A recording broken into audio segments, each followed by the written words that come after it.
Sayyidina Muhammad sallallahu alaihi wasallam datang ke Futuh Mekah untuk membereskan yang demikian. Dan setelah Futuh Mekah terjadi, orang siap-siap perang, jaga, siap pasukan. Enggak, kata Nabi, ternyata pasukannya banyak, begitu banyak langsung ciut nyarinya. Iya, begitu banyak langsung ciut nyarinya. Dari nggak boleh jadi boleh. Futuh Mekah, bukan yang tadi, bukan peristiwa tadi. Futuh Mekah, Futuh Mekah. Futuh Mekah adalah sebuah peristiwa setelah Nabi diasingkan atau terusir dari kota yang sangat dicintai, yaitu Mekah Al-Mukarramah.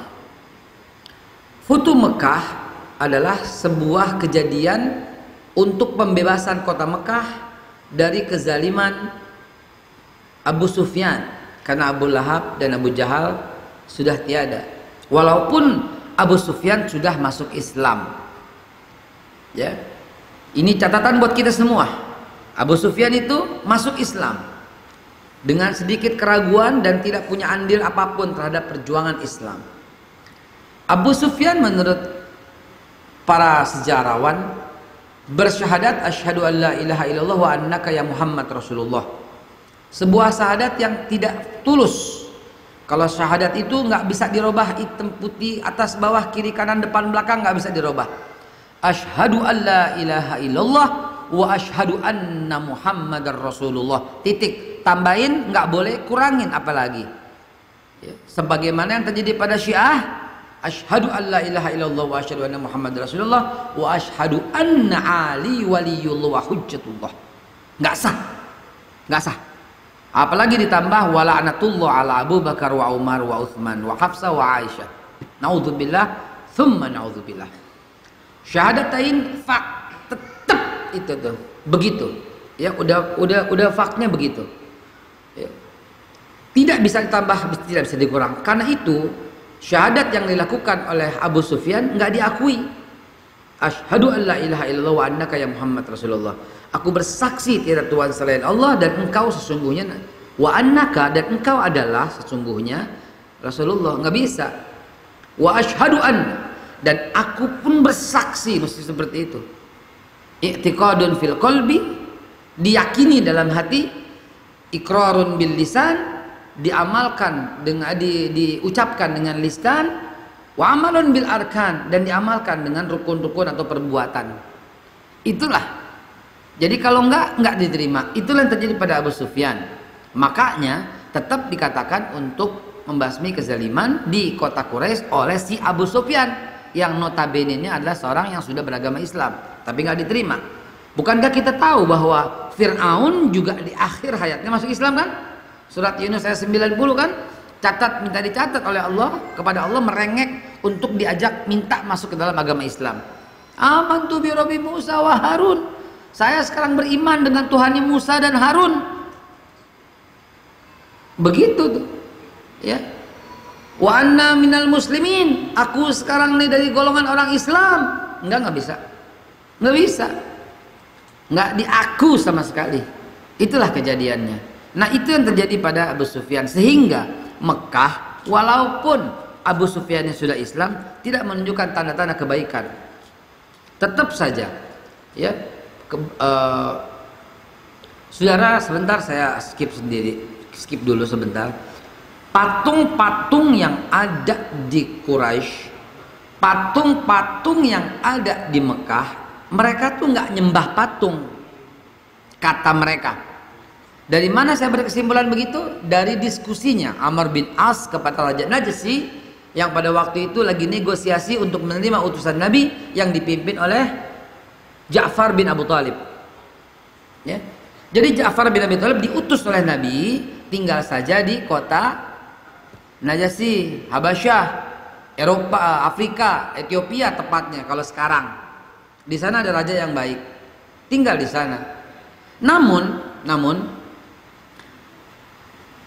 Abu Sufyan mengutus Amr bin As yang waktu itu masih kafir. Dan Amr bin As berkata, kami tidak pernah menyembah berhala. Yang kami sembah itu spiritnya.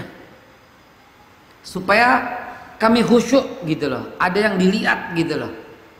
Ada yang diimajinasikan gitu loh. Nggak bisa dalam Islam demikian.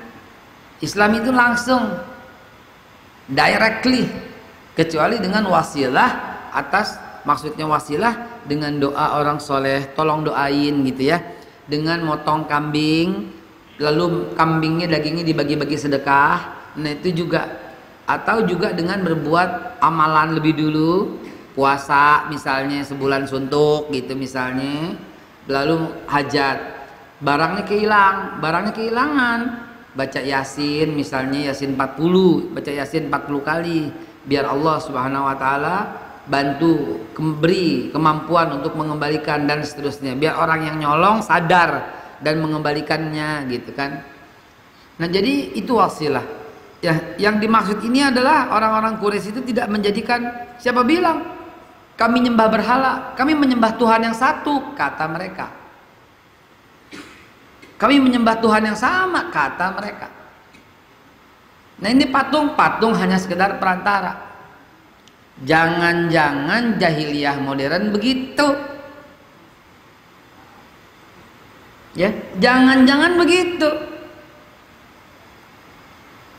Jangan-jangan jahiliyah modern kelakuannya persis seperti itu. Ngaku Islam tapi nggak diterima oleh Allah. Kenapa? Karena menjelek-menjelekan orang Islam.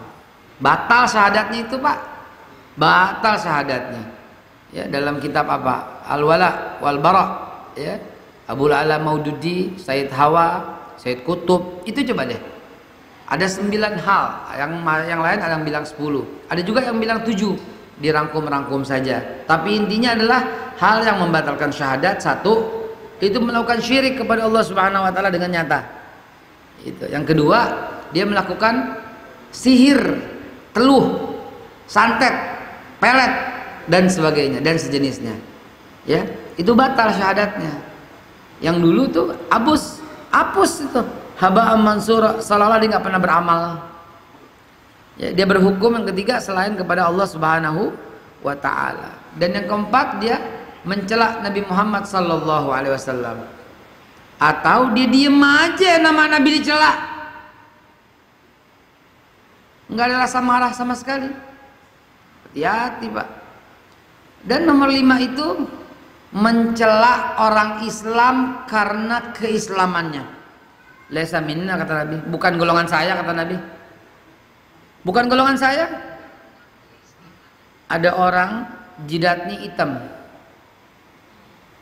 ya, terus dibilang, lah sujud lu gosok-gosok ya, lu gesek-gesek ya, jadi hitam. Itu mencela orang Islam karena keislamannya. Celananya ngatung, cingkrang loh, banjiran ya, bodoh nih nggak ngerti. Itu mencela orang Islam karena keislamannya. Waduh, jenggot itu tandanya goblok. Semakin panjang semakin goblok karena ketarik otaknya tuh pakai. Itu mencela orang Islam karena keislamannya. Batal Islamnya itu. Murtad, batal Islamnya. Mencela orang Islam karena keislamannya batal. Mencela orang Islam karena dia menjalankan sunnah, batal Islamnya. Kalau nggak mau jenggotan nggak apa-apa, nggak usah menghina. Kalau nggak mau cingkrang nggak apa-apa, jangan ngatain. Cadar, kayak cadar, itu tandanya mukanya bopeng tuh.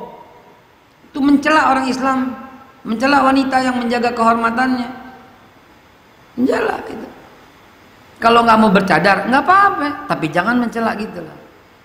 Ya, pakai jilbab tuh bikin bau, nggak modern banget sih. Itu batal keislamannya itu. Itu sepakat tuh, nggak ada perselisihan ulama tuh. Cuman jarang yang bawa, ngeri bawanya. Biarin saya bawain aja nggak apa-apa. Silahkan buka kitabnya. Al-Wala wal-Bara menurut Loyalitas Muslim, Fatihakan, Said Kutub, Said Sabiq, Abul Ala Al-Maududi. Silahkan buka, ya, untuk kelurusan tauhid. Ya. Baik jemaah sekalian dimuliakan Allah. Sampai di mana tadi? Futuh Mekah. Jadi jamaah sekalian, Amr bin As berkata demikian, saya nggak pernah nyembah berhala, dan Allah mengajarkan kepada kita dalam Al-Quran, wala in sa'altahum man khalaqas samawati wal arda sayaqulunallah. Ya. Kalau kau tanya hai Nabi kepada Nabi Muhammad, hai Nabi Muhammad kepada mereka, man khalaqas samawati wal arda, siapa yang ciptakan langit dan bumi? Sayaqulunallah, pasti mereka berkata Allah. Jadi kami bukan menyembah berhala, kami menyembah Tuhan yang sama. Gitu. Ya, kita nyembah Tuhan yang sama nih. Tapi nggak diterima oleh Allah Subhanahu wa taala. Kenapa? Karena Islam nggak kenal yang model seperti itu.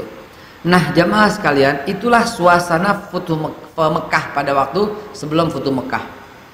Pada waktu sebelum Futuh Mekah, yang kaya menindas yang miskin dengan bunga. Sekarang begitu nggak? Sekarang begitu nggak? Dirayu habis-habisan kita dengan iklan yang luar biasa di sosial media, pinjaman online, pinjaman online. Saya sering ditawarin, saya bilang, sadarlah mbak, yang mbak lakukan itu adalah riba. Mbak, riba itu haram, seperti berzina dengan ibu atau dengan ayahnya. Riba itu plok ditutup sama dia ngamuk. Ya, itu riba. Zaman dulu begitu, zaman sekarang begini. Pinjaman online tuh nggak diatur. Ya Allah ya Rabb, ini pemerintah mesti ngatur. Tolong deh pemerintah, ya Allah. Anda yang bisa ngatur dan Anda nggak ngatur, nanti berjumpa di hadapan Allah tuh bagaimana? Mereka ini nggak dosa karena mereka bukan pemegang keputusan. Saya pun telah menyampaikan kewajiban sebagai orang yang dipercaya, sebagai orang dai yang ditunjuk, yang qadarullah. Saya sampaikan ini, dosa besar Anda yang punya kemampuan untuk menyetop itu tapi tidak menyetop. BPKB, jaminan, gadai, pusat gadai, haram Pak. Dan dalam aturan negara nggak boleh Pak. Yang boleh itu hanyalah lembaga keuangan perbankan yang resmi. Bank ini, bank itu. Iya, ini main tempel aja di pohonan pantek gade BPKB. Ya Rob, nggak boleh, baik dalam hukum agama maupun dalam hukum negara. Tapi kenapa didiemin begini? Di zaman jahiliyah juga begitu. Jadi jangan heran kalau ternyata Habib Muhammad Rizik Syihab berijtihad, harus kita lakukan revolusi mental apa akhlak? Akhlak. Karena itu yang tertinggi, karena itu dari Rasulullah sallallahu alaihi wasallam. Kalau ada bapak revolusi akhlak, dialah baginda kita, Nabi kita Muhammad sallallahu alaihi wasallam. Ayo, siapa yang lebih tinggi dari Nabi Muhammad? Revolusi yang lain sih bukan dari Nabi Muhammad sallallahu alaihi wasallam. Ada yang dari Karl Marx, ada yang dari zaman dulu, ada yang pernah diucapkan oleh Aidit, tokoh PKI, ada. Tapi kita ini revolusi akhlak. Revolusi akhlak itu daripada Rasulullah sallallahu alaihi wasallam, innama bu'itsu liutammima makarimal akhlak. Nggak bisa evolusi, kalau evolusi itu pelan-pelan. Nggak berlaku kalau akhlak itu mesti revolusi, gak ada akhlak evaluasi, nggak ada. Evolusi maaf, nggak ada. Nyolong misalnya tiap bulan nyolong 1 juta, gue mau perbaikan, gue nyolong 900.000 aja, kan penurunan, muka lo jauh. Nggak 900.000, gue mau nyolongnya 500.000 aja, mana bisa saudara. Biasanya gue korupsi tiap hari, gue udah tobat nih, gue korupsinya Senin Kemis aja deh. Bagaimana begitu? Yang namanya revolusi berhenti. Gue nggak pernah sholat nih, gue mau tobat, tapi subuh dulu ya. Subuh jangan deh, berat, sama isya jangan deh. Gue sembahyang maghrib dulu deh. Mana bisa saudara? Man taraka salamu ta'amidan faqad kafara jiharan. Akhlak tuh revolusi. Dari riba berhenti total, itu revolusi akhlak. Kehidupan kita ini banyak riba. Maka beralihlah ke bank syariah yang nggak ada riba. Itu tujuan revolusi akhlak. Bisnis yang syariah, belanjanya ke toko yang syariah, gitu aja. Masa nggak boleh begitu? Simpan pinjam yang syariah, pegadaian yang syariah, gitu aja selesai kok. Gampang kok, nggak repot-repot. Duit di bank taruhnya yang syariah. Ngapain bank asing, bank asing lebih kaya, bikin kaya aja loh. Sadarlah wahai umat Islam. Saya pernah ngitung satu tulisan, ya, tentang makan. Makan doang nih, makanlah di tempat yang syariah. Makan. Kita tiap hari kan perlu makan ya Pak ya, betul ya, betul nggak? Jin yang nggak perlu makan, tuyul yang nggak perlu makan, jin itu pun perlu makan. Tulang yang kita makan tuh taruh di piring, taruh ya, hormatin jin, jangan dibuang. Taruh dulu, entar kering, apa baru buang. Ya. Karena jin makan itu suka. Bagi yang piara jin. Bagi yang enggak ya piara ikan cupang gitu kan ya. Hadirin, ya. Jadi sekali makan berapa duit?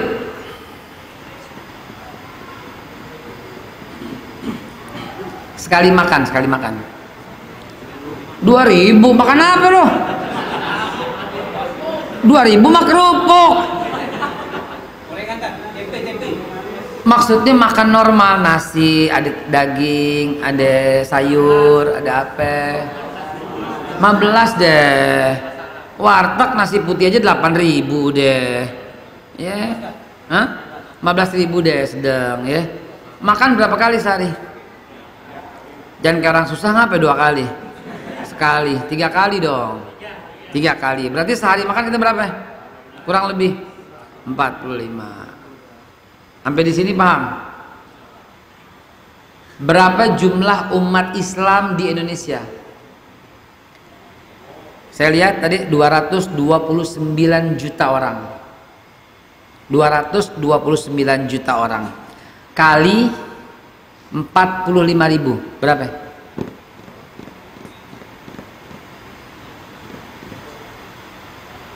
Ayo buka kalkulatornya. Kali sebulan berapa? Kali 30. 309 triliun, saya udah ngitung. 309 triliun sebulan. Kalau semua orang Islam revolusi akhlak dengan hanya membeli makanan yang syariah, maka ada duit 309 triliun sebulan berputar di tempat yang syariah. Udah paham kenapa Habib pulang ditahan? Udah paham kenapa Habib pulang orang banyak yang takut, banyak yang panik? Panik, ada yang panik, takut Habib pulang. Kita ganti lagunya. Udah paham kenapa? Itu seperti itu Pak. 309 triliun sebulan berputar di orang Islam. Coba kalau kita ini sadar, beli makan sarapan cari yang muslim, yang pakai kudung, yang pakai jilbab, beli. Mau belanja ke toko, tokonya cari yang tulisannya depannya 212 Maret gitu loh. Jangan yang April, Mei, Juni, Juli, jangan. Ya, begitu dong. Jadi tuh, jadi kita punya kekuatan. Ini lemah karena pelit gitu loh. Nah, ini dia contohnya. Coba kita lihat pelit apa kagak ini jamaah ini. Jangan dong. Jihad itu pertama bi amwalikum dulu, dengan harta dulu. Bi amwalikum wa anfusikum. Ya, Masjid Ittihad ini perlu AC, perlu bulanan. Masa pengurus yang pikirin doang? 8 bulan stuck, habis kas disedot. Terus bagaimana kita? Nggak bisa bayar listrik, dimatiin. Dosanya kayak apa tuh antum sekalian? Beneran Anda sih ngomong, dosanya kayak apa? Jamaah masjidnya membiarkan ya listrik nggak bisa nyala semua gitu ya. Kenapa? Karena bayarannya mahal, nggak ada duit gitu. Jamaah mesti membiayai itu. Ya, jamaah masjid wajib membiayai itu, bukan pengurus. Kalau pengurusnya konglomerat sih iya. Jadi jamaah sekalian, itulah Futu Mekah. Nabi langsung lakukan revolusi mental. Iya. Iya. Bukan revolusi moral. Iya. Iya, bukan. Revolusi budi pekerti. Iya. Bukan. Revolusi sikap. Iya. Iya. Yang tertinggi adalah yang dicontoh Nabi Muhammad SAW dengan kata-katanya beliau, revolusi akhlak. Itu yang tertinggi. Jadi Nabi Muhammad SAW yang ngajarin langsung. Ketika revolusi akhlak itu terjadi, yaitu turun surat apa tuh? Innamal khamru wal maisir rijsun min amali syaitan. Sesungguhnya khamr ya, najis, rijsun, judi, min amali syaitan, dari amal setan. Itu sahabat ada yang udah lagi minum, ditenggak di mulutnya. Ada. Kenapa kok masih minum? Karena ya jangan sholat, katanya jangan dekat-dekat sholat ya, in kuntum sukara, kalau lagi mabok. Dulu masih boleh, cuman kalau dekat waktu sholat nggak boleh mabok. Jadi habis sholat boleh. Kok begitu dulu? Ya itulah bijaksananya Islam, nggak langsung jebret drastis untuk hal-hal yang demikian, tapi ada waktunya. Ada waktunya stop total revolusi. Kapan? Ketika ayatnya turun. Juga soal budak, salah bebasin budak, salah bebasin budak, nggak langsung bebas semuanya, enggak. Kenapa? Karena itu harta, dulunya dibeli, nggak zolim jadinya. Walaupun Islam lah yang menghapuskan perbudakan. Kalau di Afrika masih banyak, di Eropa masih banyak. Mana buktinya? Tuh Maria Mercedes,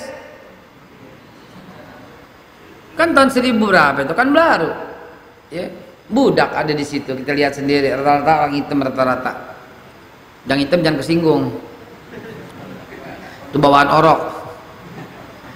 Jadi jamaah sekalian, Islam yang menghapus perbudakan. Dan tahu nggak revolusi akhlaknya kayak apa itu?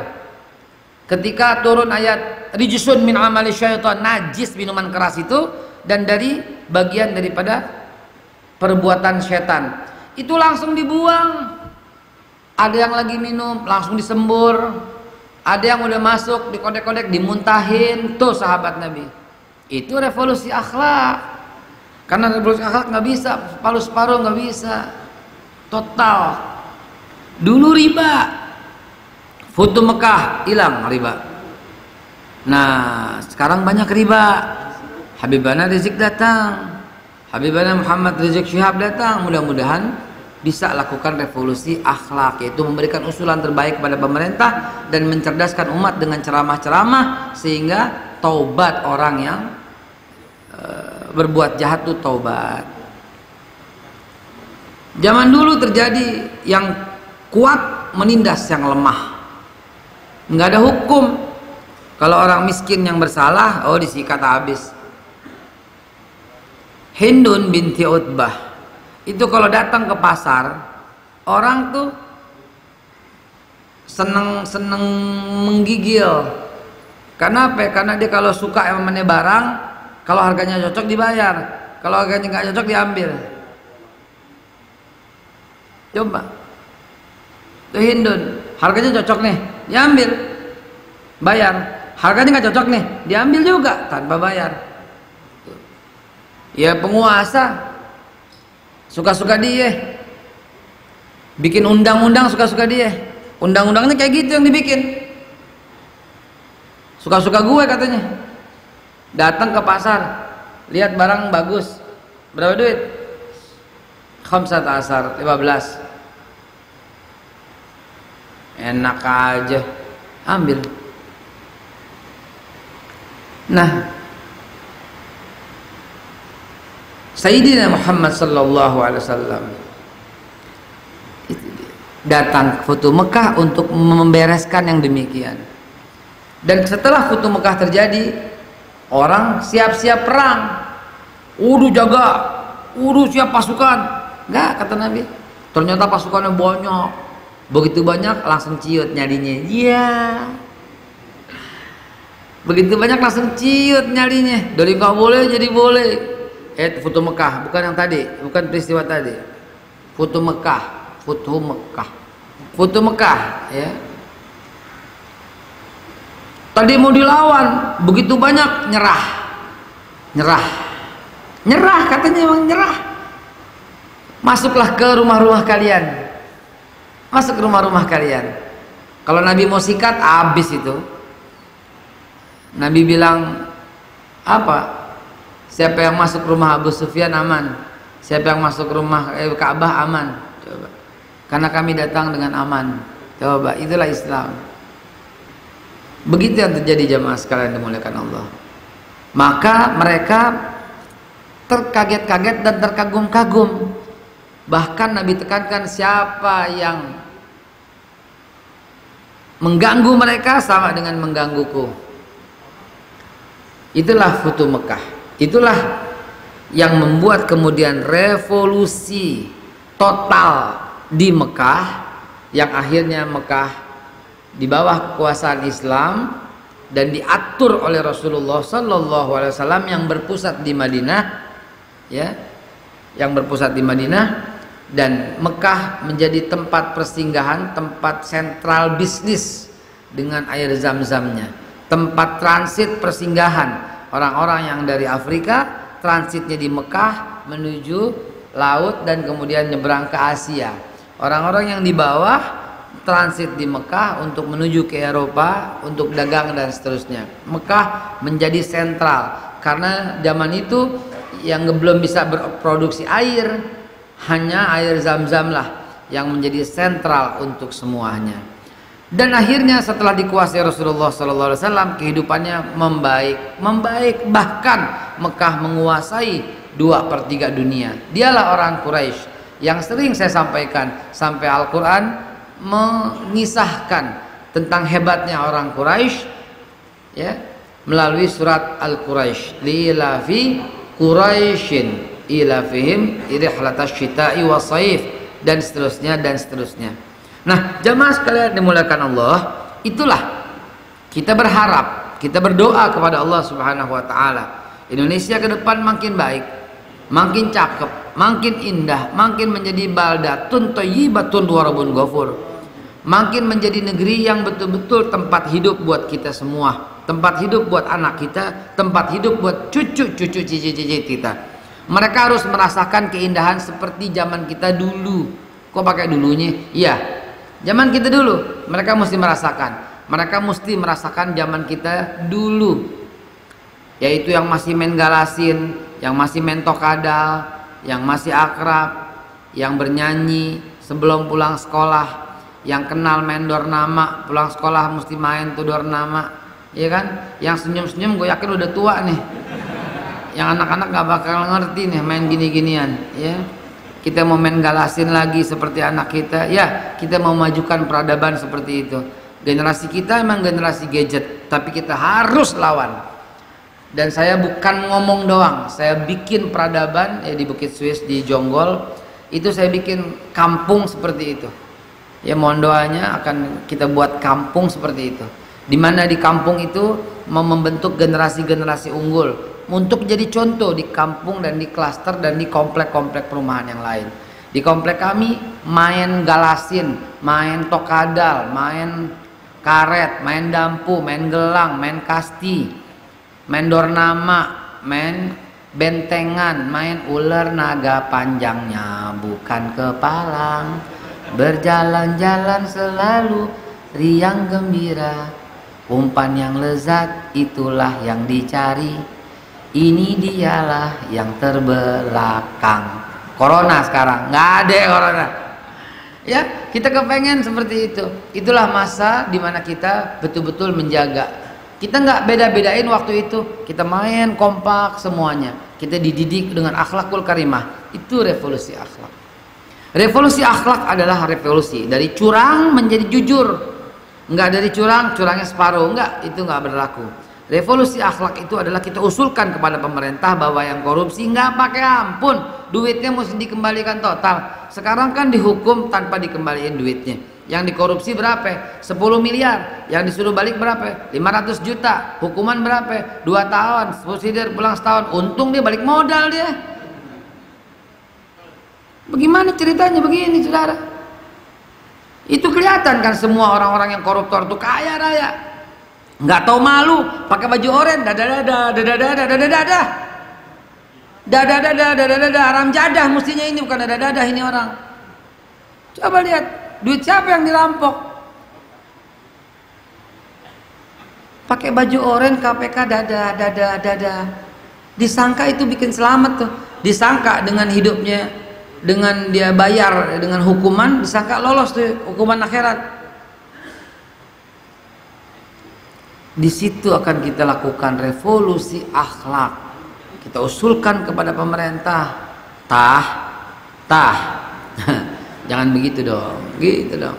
Kita kritisi melalui jalur yang konstitusional. Ada KPK, masih ada KPK? Hah? Masih ada nggak KPK? Hah? Masih ada KPK? Jemaah sekalian dimulakan Allah, Futu Mekah yang dilakukan Rasulullah terjadi 2 tahun sebelum wafatnya Nabi. Setahun atau ya setahun lah. Setahun ke 2 tahun. Kalau Rasulullah wafat tahun 632, maka Futu Mekah juga terjadi 632 awal atau 631 akhir. Itulah masa di mana Rasulullah haji, Futu Mekah, haji pertama dan terakhir Rasulullah pergi haji. Ya. Dan tapi kemudian yang ditinggalkan Nabi, Masya Allah, ya, lengkap, utuh, sempurna. Qad balagta risalah ya Rasulullah.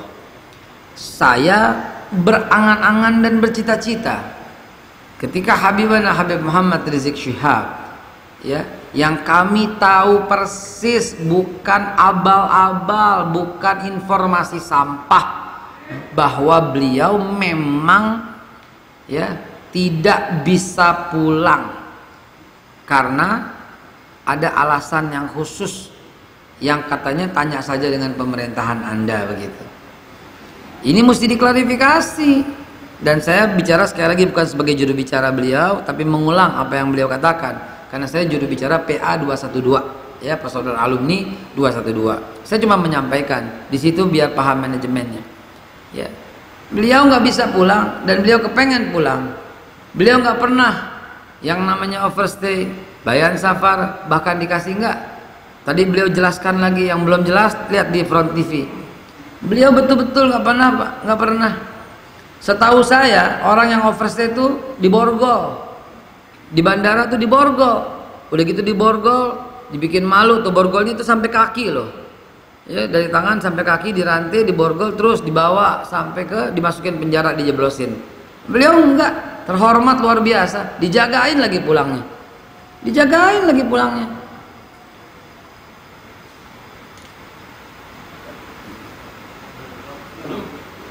Azan. Beliau terhormat. Nah, kedatangannya seolah-olah seperti sebuah Futu Mekah yang kita katakan Futu Jakarta. Ya, kenapa saya katakan Futu Jakarta? Karena banyak banget orang yang menghalanginya. Nggak ada yang jemput, pengikutnya sepi, ya malu, katanya penuhnya apa gitu, ya Allah. Berbus-bus turun sampai terus, Masya Allah. Bahkan petugas bandara turun, udah ada sampai berlinang air mata semuanya. Ya, dari Aceh itu sampai puluhan bus, dari Lampung sampai Lampung, Sumatera tuh. Yang Kalimantan naik pesawat, teman kami dari Pontianak datang semua, teman kami dari Tanjung Balai Karimun, rombongan semua datang menyambut Habibana Rizik. Jakarta tuh sampai diputihkan. Oh iya, menurut katanya gara-gara itu ada 16.000 penumpang yang terhambat karena kepulangannya beliau. Izinkan saya, nah ini sebagai juru bicara PA 212, izinkan mengajukan permohonan maaf dengan catatan kalau dianggap salah tetapi ada sebabnya. Ini cuma kebesaran hati. Pasti kalau enggak kan jadi buah si malakama. Adanya hambatan-hambatan, ya adanya simpul-simpul yang membuat tersendatnya luar biasa. Kalau dilosin dari awal gitu mungkin santai-santai aja, ya, tapi pasti memang ada hambatan. Nah itu dia kata yang jaga, ya kan karena dikumpul rame-rame jadi terlambat.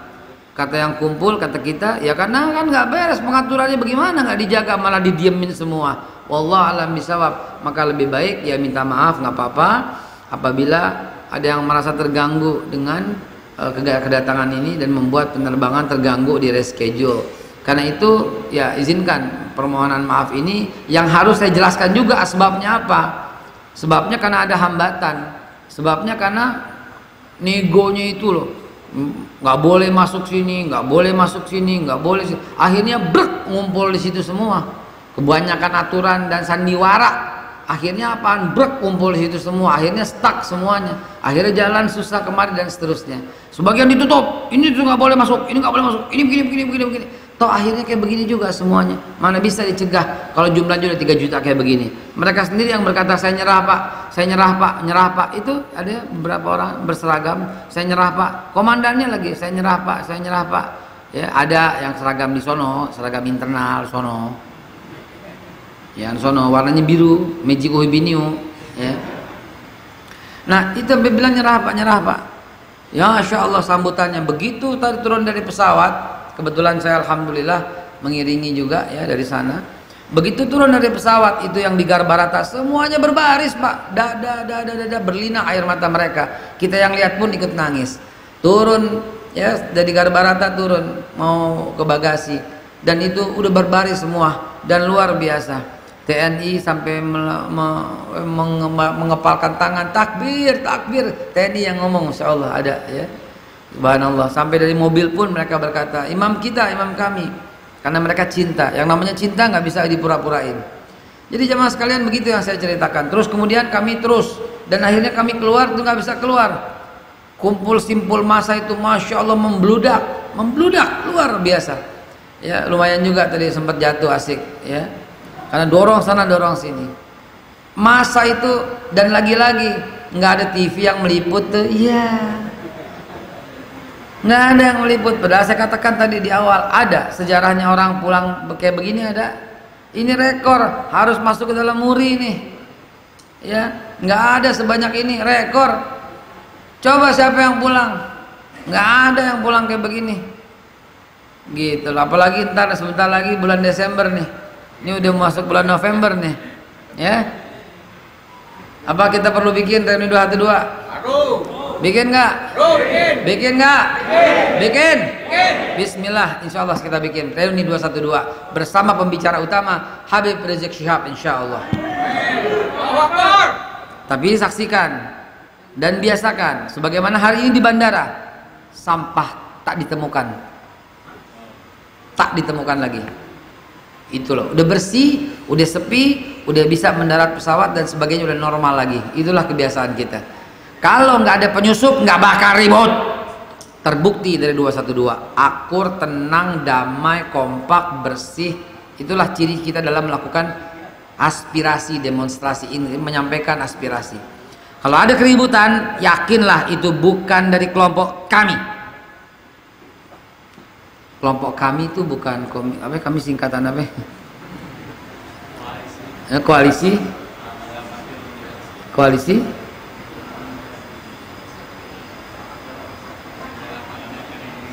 aksi menyelamatkan Indonesia. Bukan itu maksudnya. Itu bukan dari, susah juga tuh gue ngomong kami apa dong ya. Itu bukan dari kita. Kalau kita intem aneh dong gitu kan. Itu bukan dari 212. Gitu aja deh. Ya, kalau 212 bikin pasti satu semua pakai seragam, dua nggak ada bagi-bagi nasi bungkus, nggak ada. Kalau yang lain ada. Kenapa nggak ada? Karena kita semua bawa makanan sendiri-sendiri. Yang ada tukar menukar. Semua peserta bawa tempat sampah. Kenapa? Karena kita sekalian mungut. Ya. Jangankan orang keganggu, rumput pun nggak boleh keinjak, nggak ada istilah dorong-dorongan, apalagi berebut air, nggak ada. Yang ada ente pulang bawa air sekarton. Tuh yang ada. Yang ada dalam 212 makanan berlimpah. Ada pulang bawa sekarton sampai 2 minggu dia nggak belanja air gitu, bayangin. Itu dua. Ya. Dihadiri presiden, dihadiri Menko, dihadiri oleh Polri, Kapolri, bahkan Pak Tito hadir dan seterusnya dan seterusnya. Itulah 212. Dan insya Allah kali ini kita buat lagi reuni 212 dengan Imam Besar Umat Islam Indonesia Habib Rizik Syihab yang akan langsung sebagai pembicara insya Allah di Monas 212. Tunggu pengumumannya. Udah menjelang Isya, izinkan saya dari pagi, dari kemarin bahkan ya mendampingi Habib Rizik. Billahi taufiq wal hidayah. Assalamualaikum warahmatullahi wabarakatuh.